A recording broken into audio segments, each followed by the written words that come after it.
इनको जनता ने जमानत जब्त की, उसको तो पानी में डूब मरना चाहिए और राजनीति त्याग देनी चाहिए।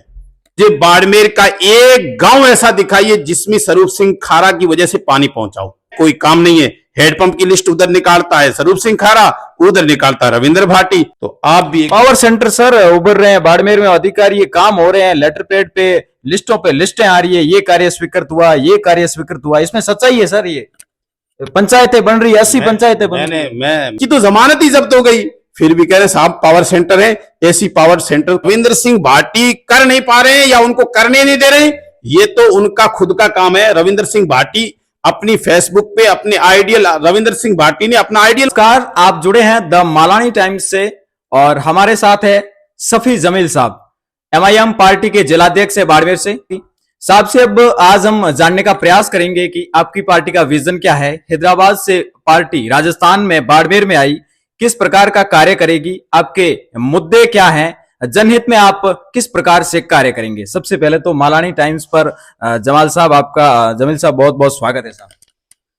शुक्रिया दलीप जी, आपने हमें इस काबिल समझा कि आपके मालानी टाइम्स के इस लाइव में हमारी पार्टी के और मजलिस इत्तेहादुल मुस्लिमीन AIMIM के विचार बाड़मेर और जैसलमेर की जनता तक पहुंचाने के माध्यम बने। मैं आपकी पूरी टीम का हृदय से आभारी हूं। जी सर। सर सबसे प्रथम सवाल ये रहेगा हमारा मालानी टाइम्स का कि हैदराबाद की पार्टी, उनका वहां दबदबा है, इस पार्टी का राजस्थान में आए, ये पार्टी आई और उसके बाद में आप जिलाध्यक्ष है यहाँ बाड़मेर में ये किस प्रकार से कार्य करेंगे, ये समझ नहीं आया क्योंकि यहाँ कोई ज्यादा बोलबाल नहीं है पार्टी का। देखिए, पार्टियां कहीं ना कहीं वजूद पाती हैं। जैसे आप हमारे राजस्थान में हनुमान बेनीवाल साहब हैं, उनकी पार्टी तो नागौर से बनी है, लेकिन उनका लेवल तो पूरे वो राजस्थान नहीं बल्कि पूरे हिंदुस्तान में वो कहीं भी जा सकते हैं। इसी तरह से मजलिस बहुत ही पुरानी पार्टी है, आज़ादी से वक्त से चुनाव लड़ रही है। हमारे सदर बैरिस्टर असदुद्दीन ओवैसी साहब के पिताजी, उनके वालिद साहब कई बार सांसद रहे, उसके बाद खुद ये हैं, उनके भाई हैं, उनकी पूरी एक तेलंगाना, जो आजकल तेलंगाना आंध्र प्रदेश में, वहाँ उनका एक लंबा चौड़ा राजनीतिक कैरियर रहा है और राजनीतिक अनुभव रहा है। अब MIM राजस्थान में नहीं आई, MIM को राजस्थान के लोग लाए। अच्छा। मजलिस इत्तेहादुल मुस्लिमीन का सदर बैरिस्टर असदुद्दीन ओवैसी साहब का देश के अंदर आने का अगर विचार होता तो आज़ादी को आज कम से कम भी 60 साल से ऊपर होने लगे हैं, तो आज तक आते। लेकिन बैरिस्टर साहब का विचार नहीं था। लोगों ने बैरिस्टर साहब के अंदर विश्वास जताया है, असदुद्दीन ओवैसी की विचारधारा को लोगों ने माना है, असदुद्दीन ओवैसी साहब के विचारों को, उनके जो संघर्ष है उनको सलाम करते हुए बाड़मेर के लोग जा करके गागरिया के अंदर, आज से कुछ सालों पहले जो बैरिस्टर साहब आए थे, तो हमारी गागरिया की यहाँ की सिंधी समाज ने जाकर के उन्हें बुला करके सह सम्मान लाए थे। और इतना बड़ा सम्मान इस धरती पर अगर किसी नेता और पीएम का भी नहीं हुआ, जितना बड़ा सम्मान असदुद्दीन ओवैसी साहब का यहाँ के सर्व समाज ने किया था। उसमें हमारे उदाराम मेघवाल साहब तशरीफ लाए थे और मेरे समाज के तो कई दिग्गज बड़ी बड़ी लोग मौजूद थे। लेकिन सर कहा यह जाता है कि ये जो आपकी पार्टी है, आपकी पार्टी में मुसलमान समुदाय के अलावा बहुत कम लोग हैं, क्या ये सच है? देखिए, ये गलत है। आप महाराष्ट्र में अभी चुनाव हुए हैं, उसमें जाके देख लीजिए कि कितने लोग दूसरे कम्युनिटी के होंगे। यहाँ अभी इब्तिदा है, अभी शुरुआत किसी भी पार्टी की होती है। आप हनुमान बेनीवाल से ये कहेंगे कि यहाँ जाट क्यों अध्यक्ष है, क्योंकि उनसे जाट ही जुड़े हुए हैं, दूसरे जुड़ेंगे कोई परिवार तो वो मना थोड़ी करेंगे कि इसको नहीं बनाएंगे। नहीं, हर एक पार्टी का लेवल होता है। जब पार्टी यहाँ पनपेगी, दिखेगी, तो यहाँ बड़े बड़े लोग दिखेंगे। मेरा आज भी यहाँ मुस्लिम समाज के अलावा बड़े लोगों से संपर्क है, जो मेघवाल हैं, जात है, अजीत जातियों के हैं, पीढ़ी लोग हैं, उनका संपर्क है। आज ही मुझे अभी सम्मान में एक हमें सामान्य व्यक्ति मिले, है ना, जो राजपूत बिरादरी से हैं। उन्होंने अभी इस प्रोग्राम में मुझे कहा कि मौलवी साहब, बैरिस्टर असदुद्दीन साहब ओवैसी साहब बहुत ही पढ़े लिखे और सम्मानजनक व्यक्ति है। अच्छा। हाँ, अभी की बात है। तो लोगों का विश्वास है, आस्था है उनकी। ठीक है, पार्टी कोई भी एक नया मैदान लाती है तो उसे पनपने में, लोगों तक पहुंचने में, उनका विश्वास जीतने में समय लगता है। वो बैरिस्टर साहब की कमी नहीं है, वो हमारी कमी है, यहाँ के लोकल हमारी जो सिस्टम है उसकी कमी है और उसको हम दूर करेंगे। आने वाला वक्त देखेगा कि बाड़मेर की सबसे मजबूत पार्टी मजलिस होगी, एमआईएम होगी, ये आपसे मेरा वादा है। राजस्थान की बात करें तो सर यहाँ पर तीसरी पार्टी ज्यादा पनप नहीं पाती या फिर फ्लॉप होने की स्थिति पर आ जाती है। जैसे कि हम फ्लॉप तो नहीं कहेंगे, लेकिन आरएलपी पार्टी आई, शुरुआत में 3 एमएलए आई, लेकिन बात करें फिलहाल की स्थिति तो बहुत मतलब वो उतना नहीं है जितना है, क्योंकि अभी एक भी एमएलए नहीं है। तो क्या आने वाले समय में आपकी पार्टी हनुमान जी से और निर्दलीय विधायकों से या फिर जो चुनाव लड़ रहे हैं उनसे गठबंधन करेंगे आप? देखिए, हमारा बीजेपी और कांग्रेस के अलावा वर्तमान में कांग्रेस भी हमारे लिए बीजेपी की लिस्ट में है। इन दोनों पार्टियों के अलावा किसी भी जो सर्व समाज की पार्टियां हैं, जो किसी एक समाज विशेष का नारा नहीं लगाती है, ऐसी सेकुलर हर पार्टी से हमारा कोई दुश्मनी नहीं है। हम पार्टी से समझौता करने के लिए राजस्थान लेवल पे जो राजस्थान के लोग वो बात करेंगे और बाड़मेर के लेवल पे मेरी जिम्मेदारी है। मैं सारों को समंत्रण देता हूं। हनुमान बेनीवाल साहब मेरे सम्माननीय हैं, और जाट समाज हो, चाहे मेघवाल समाज हो, चाहे SC ST और हो, चाहे राजपूत हो, 36 और कुरम बिरादरी के वो सेकुलर लोग जो यहाँ भारतीय जनता पार्टी और कांग्रेस का जो दौर, ये आंख मचोली का गेम है ना। हमारे ये कहते हैं चोर चोर मौसेरे भाई, शेखावटी की कहावत है। तो ये लोग जो है ना, इन दोनों ने अपनी दादालाई समझ रखी है। इनको हटाने के लिए क्षेत्रीय पार्टियों को एकजुट होना पड़ेगा, और एकजुट जिस दिन ये हो जाएंगी उस दिन आप देखेंगे कि ये लोग ढूंढने से भी आपको नहीं मिलेंगे। फिलहाल जस्ट हाल ही में पंचायती राज चुनाव है। पंचायती राज चुनाव में आपकी पार्टी और आपके कार्यकर्ता कहें या फिर जो चुनाव लड़ने वाले, वो किस प्रकार से कार्य करेंगे सर? इसमें कितने मजबूत है पंचायती राज चुनाव में?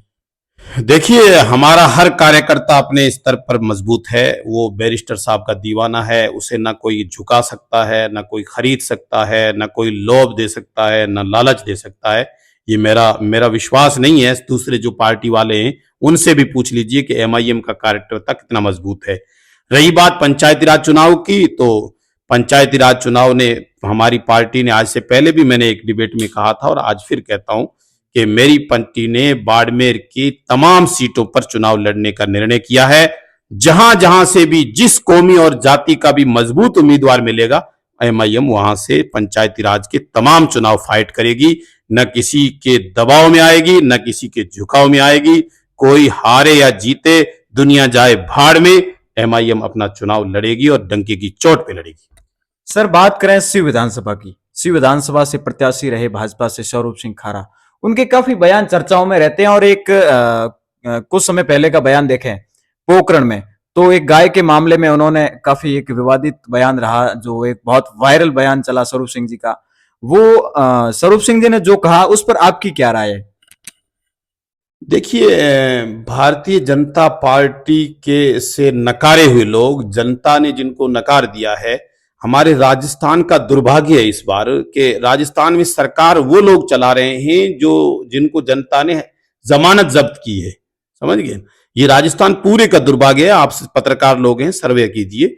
लेकिन ये बीजेपी की एक मानसिकता है, उनकी एक सोच है कि हम मुसलमानों के खिलाफ, अल्पसंख्यकों के खिलाफ, यहाँ के पिछड़ों के खिलाफ बयान देंगे तो फिर वो दूसरे जो समाज के लोग हैं वो हमारे साथ होंगे। लेकिन मैं ये समझता हूं कि मारवाड़ में ये उनकी भूल है। यहाँ की गंगा जमनी तहजीब, यहाँ का भाईचारा, यहाँ का प्रेम, यहाँ का आपसी भाईचारा किसी के बाप से न टूटा है, न टूटेगा। ऐसे लोग बयान देने वाले स्वरूप सिंह जी खारा को उन लोगों से सबक सीखना चाहिए जो इससे पहले बहुत ही ताकत में थे बीजेपी में। आज उनका कोई नामो निशान नहीं है। तो आप भी पावर सेंटर सर उभर रहे हैं बाड़मेर में, अधिकारी ये काम हो रहे हैं, लेटर पैड पे लिस्टों पे लिस्टें आ रही है, ये कार्य स्वीकृत हुआ, ये कार्य स्वीकृत हुआ, इसमें सच्चाई है सर? ये पंचायतें बन रही है, 80 पंचायतें बन रही है। मैं सर दिलीप जी आपको एक चैलेंज आपके माध्यम से फिर देता हूं इनको। मैंने आज से किनको? भारतीय जनता पार्टी के लोगों को और सरकार में बैठे हुए तमाम लोगों को मैं अपने आपके माध्यम से एक बार फिर चैलेंज देता हूं कि मुझे बाड़मेर का एक स्कूल बताइए जिसमें सारे टीचर हो। मुझे बाड़मेर का एक अस्पताल बताइए जिसमें सारी सुविधाएं हो और डॉक्टर हो, सारी दवाइयां हो, कोई भी चीज की पूर्ति हो। मुझे बाड़मेर का एक गांव ऐसा दिखाइए जिसमें स्वरूप सिंह खारा की वजह से पानी पहुंचाओ। मुझे बाड़मेर की एक गांव ऐसा पहुंचाइए जिसमें स्वरूप सिंह के खारा या बीजेपी वालों की वजह से वहां बीजेपी या कांग्रेस के किसी आदमी ने अभी किसी की सड़क बिछाई हो। बड़ा आरोप है आरोप ये। में काम नहीं हो। आरोप नहीं है, हकीकत है जनाब। अच्छा, मैं पार्टी का प्रतिनिधि हूं। मैं राजस्थान में मैं अपनी पार्टी का बाड़मेर का जिम्मेदार व्यक्ति हूं और मैं चैलेंज करता हूं उन सारे व्यक्ति नेताओं को, सिवाय इनके पास में वो कहते हैं ना, हमारी मारवाड़ हिंदी की, हमारे फारसी की कहावत है, तू मुरा हाजी बगो मन तुरा हाजी बगो। यानी बीजेपी वाले कहते हैं कि हमने बहुत कुछ काम किया, कांग्रेस वाले कहते हैं हमने कुछ काम किया, बाकी कुछ नहीं किया इन्होंने सिवाय जनता को आपस में लड़ाने के। इनके पास में कोई मुद्दा नहीं है, कोई काम नहीं है। हेडपंप की लिस्ट उधर निकालता है स्वरूप सिंह खारा, उधर निकालता है रविंद्र भाटी, है ना। हम क्या बात करें साहब इन लोगों की। ये तो बड़े लोग हैं जिनको जनता ने जमानत जब्त की, उसको तो पानी में डूब मरना चाहिए और राजनीति त्याग देनी चाहिए। अच्छा, हाँ, तो राजनीति करने के जनता ने जिसे नकार दिया, जनता में चाहे जैसा भी आदमी हो, भारतीय जनता पार्टी ने टिकट दिया उसको, भारतीय जनता पार्टी में उसकी पकड़ होगी, चापलूसी करके ले आया, लेकिन उसको जनता ने नकार दिया, जमानत जब्त हो गई। शिव की विधानसभा के नेता रविंद्र सिंह भाटी को बनाया है। शिव के अंदर दूसरे नंबर पे हाजी फतेह मोहम्मद को रखा है, तीसरे नंबर पे अमीन साहब को रखा है। 50,000 से 56,000 वोट लाया है वो व्यक्ति। इनकी तो जमानत ही जब्त हो गई, फिर भी कह रहे साहब पावर सेंटर है। ऐसी पावर सेंटर खुदा करे तुम्हारे साथ रहे। जनता तो तुम्हें कभी ना जिताया है ना आगे जिताएगी। मेरा चैलेंज है स्वरूप सिंह खारा को, अगर दोबारा ला करके टिकट दिखाए और दोबारा अगर जमानत जब्त नहीं होगी तो मैं राजनीति छोड़ दूंगा, नहीं स्वरूप सिंह खारा छोड़ देगा। आपने अभी कहा रविंद्र सिंह भाटी के बारे में, लेकिन रविंद्र सिंह जी तो कुछ कर नहीं पा रहे, ये जनता का फीडबैक है। बिल्कुल ये हकीकत है। मैंने ये नहीं कहा, मैंने ये कहा कि वहां के एमएलए वो हैं, चाहे वो कैसे भी होंगे, रविंद्र सिंह भाटी कर नहीं पा रहे हैं या उनको करने नहीं दे रहे, ये तो उनका खुद का काम है। रविंद्र सिंह भाटी अपनी फेसबुक पे अपने आइडियल, रविंद्र सिंह भाटी ने अपना आइडियल मोदी का माना है। हम तो रविंद्र सिंह भाटी को बीजेपी की बी टीम मानते हैं, हमारा इसमें कोई दो राय नहीं है। दूसरा आदमी लग छुप के बात करेगा, एमआईएम की खुली बात है, हम तो रविंद्र सिंह भाटी को बीजेपी ही का आदमी मानते हैं। रही बात ये कि वो पार्टी में एडजस्ट नहीं करते, बेचारे ने 2-4 बार कोशिशें भी नहीं ले रहे, वो जाने उनका हम जाने। हम तो ये कहते हैं कि वो जिस दिन आइडियल पे छोड़ के नरेंद्र मोदी को और सर्व समाज के हित की बात करने के लिए आ जाएगा मैदान में, एमआईएम उनके साथ होगी और हम उनको सार्वजनिक सोच देंगे। लेकिन वो जब तक ये नहीं, उनका आइडियल नरेंद्र मोदी है, और तो नरेंद्र मोदी तो स्वरूप सिंह का भी आइडियल है, उसका भी आइडियल है। अब ये दोनों भाई है, ये जाने इनका काम जाने। ये ए और बी टीम का गेम है, इनका कोई मतलब नहीं है। सर बात करें एमआईएम पार्टी की, तो जो आप चुनाव लड़वाओगे या फिर चुनाव जो भी मैदान में उतरेगा प्रतिनिधि, तो विजन क्या है? आपकी पार्टी किस विचारधारा की है? हम पंचायती राज चुनाव में जनता के मूलभूत सुविधाओं को की जो अनदेखी हो रही है, सड़क देख लीजिए आप, हमारे इलाके में बाड़मेर की बॉर्डर का सर्वे कीजिए, इधर आइए मैं बताऊं आपको, जो मेन ये हाईवे बने उनसे नीचे उतर के देखिए, हर रोड टूटी हुई है। कहीं जाने के लिए सड़कें जो कई सालों पहले अमीन साहब एमएलए थे उस टाइम बनी थी, बेचारे ने, उन्होंने, वो भला करे, उन लोगों ने काम, अमीन साहब के काम का कोई तोड़ नहीं है।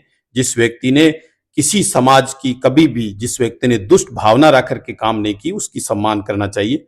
उसने बहुत सारे काम किए हैं, उसका कोई मुकाबला नहीं था। आज वो सारी सड़कें तोड़ गई है, कोई सुविधा नहीं है, है ना। इन चीजों को लेकर के जनता के बीच जाने, जनता परेशान है, जनता को लड़ाया जा रहा है बीजेपी और कांग्रेस के खीमों में बांट करके, उनके अपनी जो उनकी सुविधाएं, उनसे मुद्दों से उनको भटकाया जा रहा है।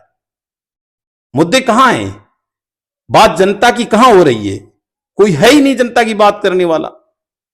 आप ये देख लीजिए, ये आपके गडरा रोड का, ये सड़क के ऊपर जो पुल बन रहा है, 2.5 साल से रुका हुआ पड़ा है। क्या बात है? इसको क्या एमआईएम ने रुका रखा है क्या? पूछिए इनसे, किसने रुका रखा है? स्वरूप सिंह खारा पावर सेंटर है ना, ये शिव जाता है, शिव विधानसभा की ज्यादा आबादी इधर से गुजरती है ना, तो स्वरूप सिंह खारा को रोज वो दुआएं देके जाती होगी, जो बेचारी ऊपर से वो पुल बना ही नहीं, और 2.5 साल से नीचे से कभी तो इधर ट्रैफिक बंद, कभी इधर ट्रैफिक बंद, और बड़ी गाड़ियां वो कम से कम 15 किलोमीटर का वो लेके जा रही है 3 अगर पावर सेंटर है तो करवा के दिखाए। जी देख सकते हैं आप हैं जिलाध्यक्ष एमआईएम पार्टी का। बहुत बड़ा आरोप लगाया है रविंद्र सिंह भाटी पर, स्वरूप सिंह खारा पर, और भाजपा कांग्रेस दोनों को लपेटे में लिया।